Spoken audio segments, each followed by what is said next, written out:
coming by, and thank you for the facilities, Warren. You two are unique. Even though you're in different spheres, you've reached a level of success almost legendary.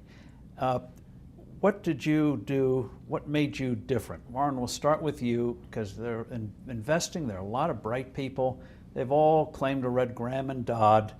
They all claim to be disciplined, and yet there's only one Warren Buffett. Well, I was lucky that I got started early. I mean, it always helps if you get started early. And my dad happened to be in the investment business, so I would go down to his office on Saturdays. And so at age probably 7 or something, I started reading these books that were around the place. And so I had a 15-year jump on many people in a sense, and that helped a lot. And I was always fascinated by it. I mean, I knew what I wanted to do early, and I think that's a huge advantage too. And then you don't need a lot of brains in this business. I mean, I've always said if you got an IQ of 160, give away 30 points to somebody else, because you don't need it in investments. What you do need is emotional stability. You have to be able to think independently, and you have to be when you come to a conclusion, you have to really not care what other people say, and just follow the facts and follow your reasoning. And that's tough for a lot of people. That part I think I was just lucky with. I was born that way. In terms of emotions, it's a truism that in investing, emotions are your enemy. Absolutely. That when the market's good, if you feel good, don't. If you feel bad, you should probably do it. Right. But how did you? What was that extra thing where so many will acknowledge that, and yet we saw in the current crisis they panicked while you went into seemingly potential disasters like GE and Goldman Sachs. Yeah. I can't really tell you the answer. I mean, I didn't learn in school or anything. It never bothered me if people disagreed with what I thought, as long as I felt I knew the facts. I mean, there's a whole bunch of things I don't know a thing about. I just stay away from those.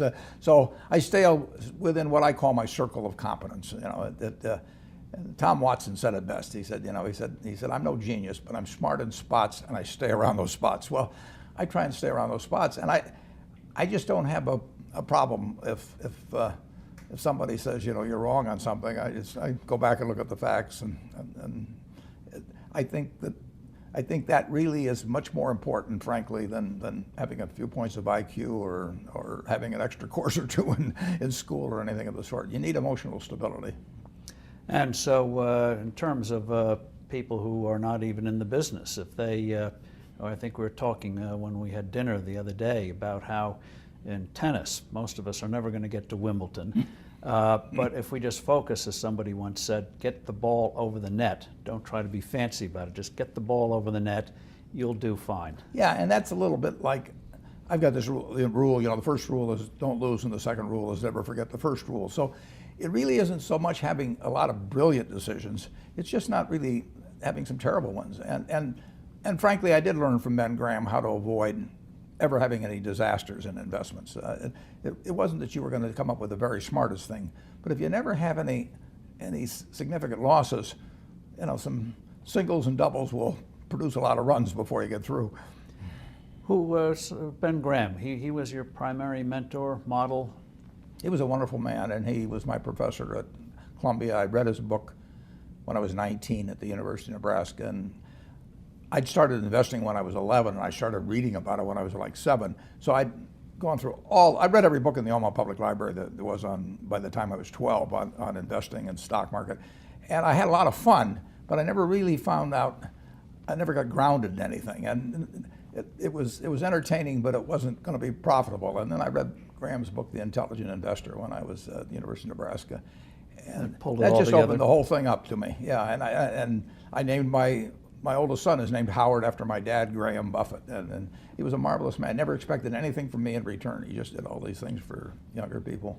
You have just a couple of quick examples of the things that he did that you will look back on? It's one thing to read something, but quite another to see it in action.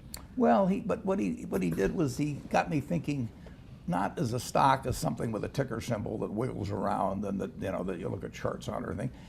He taught me to think about it as part of a business, and that was vital. And he taught me not to really pay any attention to stock market fluctuations except when they were working in my favor, so that not to get elated because something had gone up or depressed because it went down. So if I knew the facts on something and it went down, I bought more of it. And because I looked at it as a business. And So- then he taught that famous lesson about a margin of safety, that you don't drive a truck that weighs 9,900 pounds across a bridge that says limit 10,000 pounds, because you can't be that sure about it. If you see something like that, you go down a little further down the road and you find one that says limit 20,000 pounds, and that's the one you drive across. So he, in effect, taught you that stocks weren't just numbers. Numbers That's were right. shorthand for flesh and blood businesses. Absolutely. And Yeah. very easy to overlook. I've never forgotten it.